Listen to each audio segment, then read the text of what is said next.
नमस्कार दोस्तों, आप सभी का हमारे चैनल स्टडी इन बिहार में स्वागत है। जरा सोचिए, मिडिल ईस्ट के आसमान से लगातार मिसाइलें गुजर रही हैं, चारों तरफ भारी तनाव है, लेकिन दुनिया के सबसे अमीर देश एकदम खामोश बैठे हैं। कोई रिएक्शन नहीं, बिल्कुल सन्नाटा। आखिर ऐसा क्यों?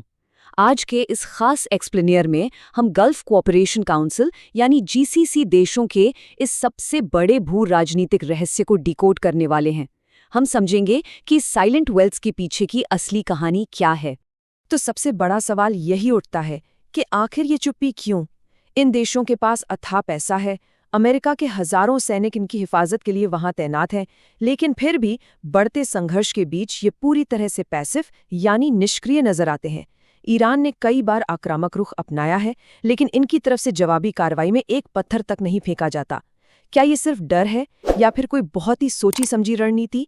चलिए इसकी गहराई में चलते हैं।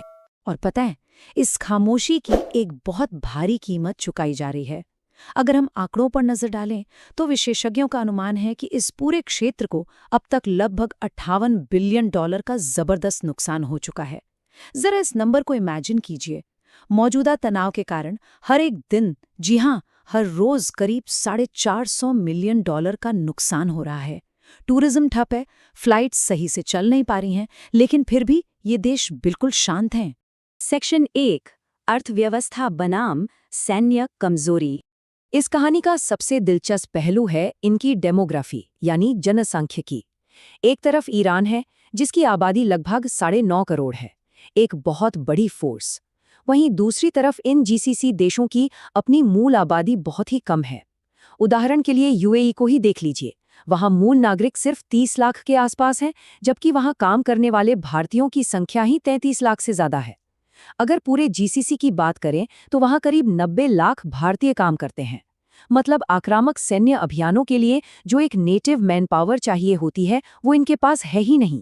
इसलिए इनकी प्राथमिकता हमेशा शांति और आर्थिक तरक्की ही रहती है।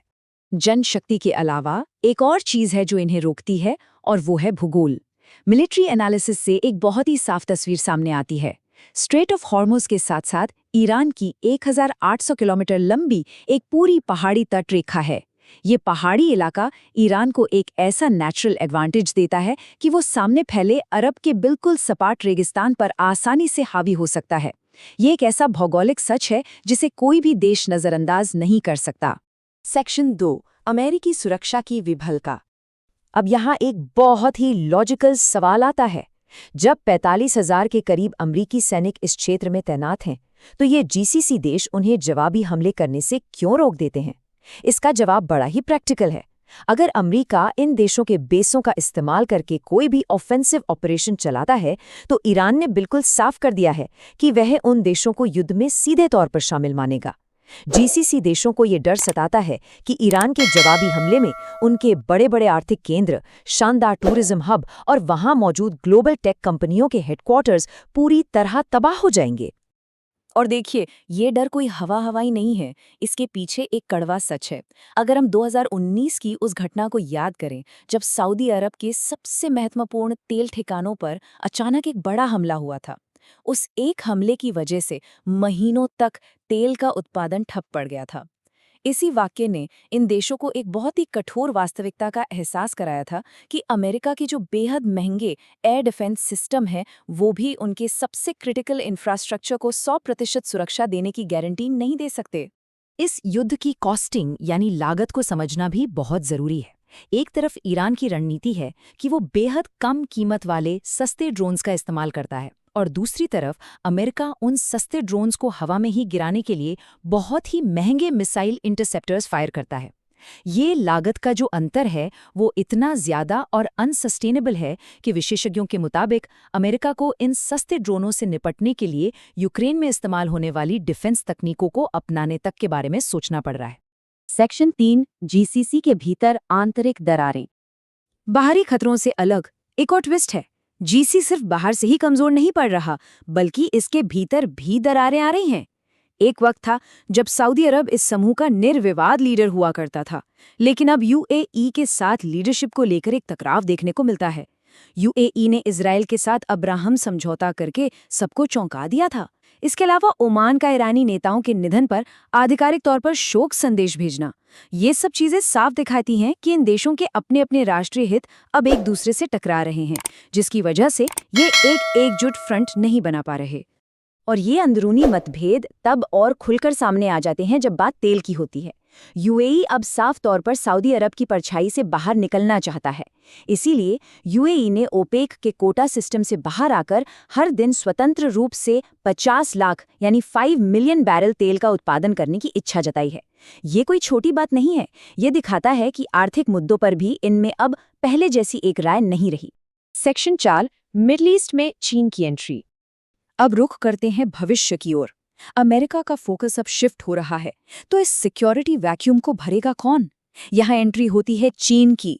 $400 बिलियन। चीन और ईरान के बीच हुए इस विशाल तेल आयात समझौते पर जरा गौर कीजिए।